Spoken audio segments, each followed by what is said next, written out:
지난주 아이를 상습적으로 폭행해온 어린이집 보육교사에 대해 징역형이 선고됐습니다. 잊을만 하면 일어나는 어린이집 아동학대. 현장에는 그렇지 않은 선생님이 대부분이지만 부모 입장에서는 또 마음 편히 아이 맡기기가 참 어려운 요즘입니다. 나연경 변호사와 함께 살펴봅니다. 변호사님 어서 오세요. 안녕하세요. 지난주였죠. 울산지법에서 보육교사에 대한 법원 선고가 있었습니다. 어떤 사건일까요? 네, 2021년 11월 경남 양산의 한 어린이집 보육교사가 생후 10개월 된 여아의 엉덩이를 걷어차 턱과 치아를 다치게 하는 등 4개월간 약 280회에 걸쳐 여러 아동의 신체를 학대했던 사건이 있었는데요. 해당 어린이집 원장은 돌 무렵에 아기가 운다는 이유로 손바닥으로 배와 엉덩이를 수차례 때리기도 했습니다. 이에 대해 23일 담당 재판부는 보육교사에게 징역 3년을, 어린이집 원장에게 징역 1년에 벌금 4천만 원 등을 선고하면서 양형 이유에 대해 상당 기간 상습적으로 피해 사실을 스스로 밝히거나 저항할 수 없는 다수의 영유아를 대상으로 범행을 저질렀다며 보육교사로서의 책임과 의무를 망각한 채 용납될 수 없는 정도로 아동들을 함부로 대해 그 책임을 묻는다고 밝혔습니다. 네, 아동학대 가해자는 부모가 될 수도 있고 또 지금처럼 보육교사가 될 수도 있습니다. 혹시 가해자가 누구냐에 따라서 그 처벌도 좀 달라질까요? 먼저 아동학대 처벌법에서 규정하는 아동학대 범죄란 아동학대 중에서도 주로 형법에 규정된 폭행, 협박, 상해 등 소정의 죄로 보호자에 의한 아동학대를 일컫는데요. 여기서 보호자란 친권자, 아동을 교육하는 자 등으로 부모나 보육교사는 모두 보호자에 해당됩니다. 또 아동학대 처벌법에서는 이러한 보호자 중에서도 어린이집, 유치원, 학원, 학교 등의 장과 그 종사자 등을 아동학대 신고 의무자로 규정하고 있고요.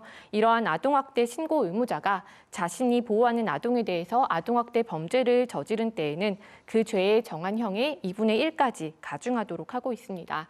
이는 직무를 수행하면서 필연적으로 아동을 상대하는 직종의 종사자들에게 아동을 보호하여야 할 주의 의무를 보다 높게 부여한 것이라고 볼 수 있는데요. 즉 부모는 아동의 보호자이긴 하지만 아동학대 신고 의무자는 아니어서 같은 수위의 아동학대 범죄 행위에 대해 아동복지시설 종사자인 보육교사가 더 엄격하게 처벌될 수 있는 것입니다. 그러니까 같은 학대 행위라고 하더라도 부모보다 어린이집 교사가 더 엄한 처벌을 받게 된다. 네, 이런 말씀이십니다. 그런데 아이들은요, 스스로 피해 사실을 증명하기가 참 어렵습니다. 부모님이 아이의 피해 사실을 어떻게 알 수 있을까요? 일단 아이의 몸에 사고로 보기에는 미심쩍은 상처나 폭행으로 보이는 멍이 발생한 경우, 또 상처에 대한 보육교사의 설명이 불명확한 경우, 그리고 아이가 보육교사에 대한 두려움을 표현하거나 공격적 또는 위축된 모습 등의 극단적인 행동을 하는 경우 아동학대를 의심해 볼 수 있겠고요.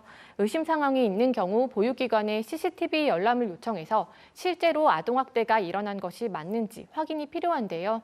영유아 보육법 관련 법령에 따라 자녀가 아동학대, 안전사고 등의 피해를 입었다고 의심되는 경우에 보호자는 CCTV 열람을 요청할 수 있고 이때 보육기관은 보관기간 60일이 지나 영상 정보를 파기한 경우 등이 아니면 열람 요청을 거부할 수 없습니다.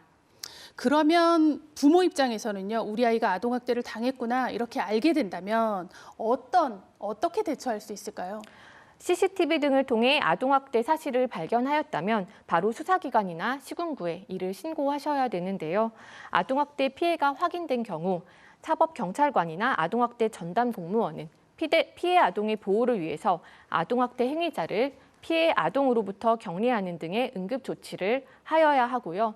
이와 같은 응급조치는 72시간 내의 범위에서 이루어지는데 응급조치 후에도 아동학대 범죄가 재발될 우려가 있다고 인정되면 검사의 청구 및 법원의 결정에 의해서 아동학대 행위자에게 피해 아동의 접근 금지나 상담 및 교육 위탁 등의 임시 조치가 내려질 수 있습니다. 다만 아동학대 의심 정황은 있지만 뚜렷한 증거가 없어 아동학대 행위자로부터의 격리 조치를 받지 못하는 경우 같은 어린이집이나 학교에 다니고 있는 친구 등 학대 사실을 진술해줄 목격자를 찾거나 내 자녀 말고도 학대 정황이 의심되는 다른 아동이 있는지를 살펴 상황을 공유하시는 것도 도움이 되겠습니다. 그런데 사실 어디까지가 아동학대 신고 대상인지 참 잘 모르겠습니다. 이런 것 때문에 혼란스러워하는 부모님들도 계실 것 같아요. 먼저 아동학대 대상이 되는 아동이란 만 18세 미만의 사람으로 어린이뿐 아니라 청소년까지도 포함되고요. 앞서 잠깐 아동학대 범죄에 대해서 말씀드렸지만 아동학대는 아동학대 범죄보다는 광범위한 개념으로 행위 주체도 보호자뿐 아니라 모든 성인으로 확대되는데요. 아동학대 범죄처럼 형법상의 범죄에는 이르지 않았다고 하더라도 아동의 복지를 해치거나 정상적인 발달을 저해할 수 있는 신체적, 정신적, 성적 그런 폭력을 행하는 것과 아동의 보호자가 아동을 방임하는 행위를 모두 포함하는 개념입니다. 따라서 이런 행위자가 아동을 직접적으로 폭행하지는 않았다고 하더라도 정서적으로 해로운 영상을 보여준다거나 교실 밖에서 홀로 식사를 하게 하거나 한 아동에게만 고의적으로 교구를 나누어 주지 않는 등 특별한 이유 없이 배제시키는 정서적 학대도 모두 아동학대의 신고 대상이라고 볼 수 있습니다.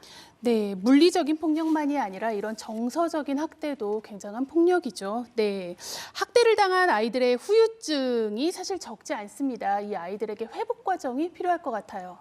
네, 아동복지법에 따라 아동권리보장원 등의 장은 피해 아동 및 보호자를 포함한 피해 아동의 가족에게 상담, 그리고 의료적, 심리적 치료 등 그런 필요한 지원을 제공하여야 하는데요.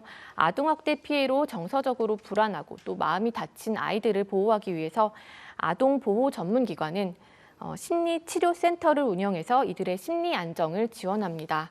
또 보건복지부는 올해 아동학대 전담 의료기관의 활성화 시범 사업을 시행하고 있는데요.